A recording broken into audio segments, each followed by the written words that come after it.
August is quite a complicated month because it is a month of extremes where you will experience very sunny weather, a long period of drought, and then you will endure stormy periods, hail, wind, and it is also the month of the first autumn coolness.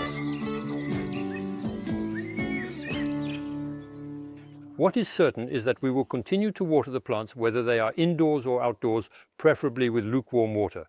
And above all, don't forget to spray the foliage with non-calcareous water. If your lawn is scorched, don't be desperate. Don't fall into the absurdity of trying to water it. It's far too late. Leave it in place anyway. With the first rains, it will start to recover. It might also be an opportunity to redo your lawn. Perhaps why not turn it over to prepare it for new seedlings in September? Quite often, you hear that you should never wet the foliage of plants. Contrary to this idea, it is beneficial to spray a very fine mist of water on your plants, especially on the balcony. The reason is quite simple.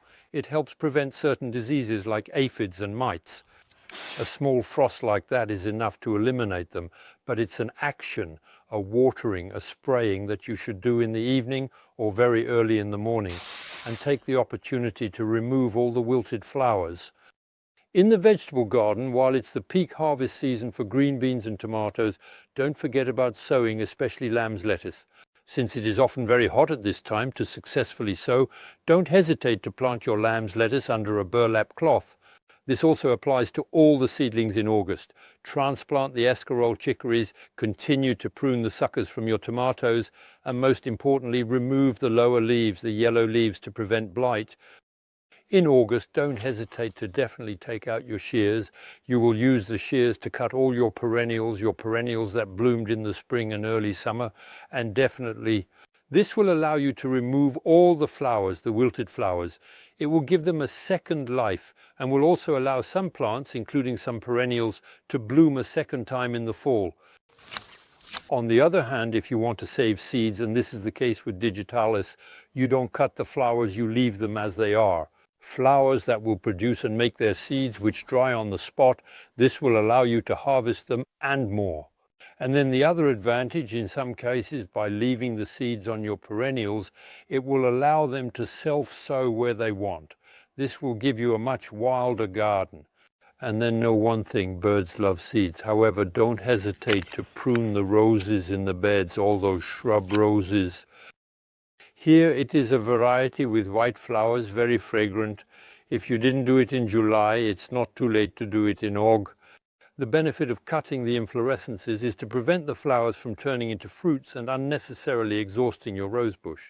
There we are definitely assured of having a new beautiful bloom of this absolutely stunning Opalia rose within a month. In August, don't let yourself be overwhelmed by the exuberance of your tree branches, especially pollarded willows, which can be pruned in August.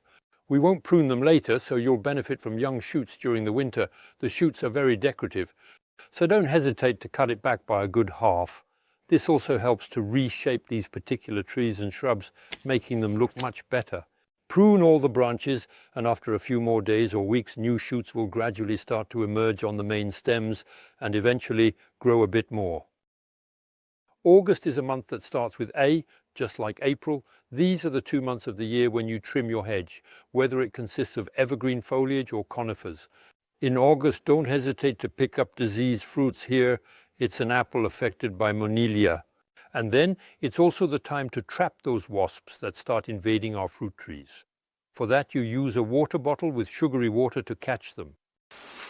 In the greenhouse, slightly increase the humidity levels, so water the plants in the morning after 9 or 10 a.m. when the sun is fully up and shining. Don't do it in the evening, as the nighttime humidity would cause diseases such as powdery mildew, so we definitely water the foliage. Here it's a cucumber, and water well at the base, of course. We still have shading nets. Remove these nets at the end of the month only if the weather is very overcast. If strong sunshine continues, leave them for a few more weeks.